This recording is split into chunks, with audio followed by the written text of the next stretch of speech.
Su, bulan depan kita ada event tau. Make sure you punya event kan lain daripada yang lain tau. Lain dari lain? Lagi kan saya nak orang lain datang saya punya event, dia nak cakap kan, wah ini event kan lain macam lain tau. Oh, faham. Faham, bos. Lain dari lain? Macam Azin lah. Tom Holland ke?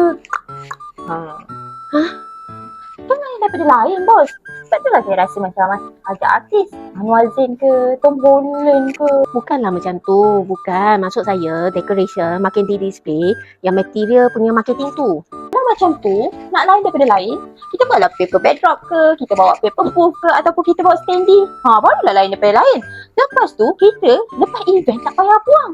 Sebab kita boleh hantar pusat kita semula, kita dapat duit kopi, boleh lepak mamak. Nak event korang nampak lebih menarik, tak perlu ajak artis. Apa yang penting untuk event korang, bahan-bahan material macam ni lah. So korang ada backdrop, korang ada standee, korang ada paper booth, semua kita boleh provide. So kalau korang nak event luar biasa, contact Shu sekarang. Sebab Shu boleh tolong korang.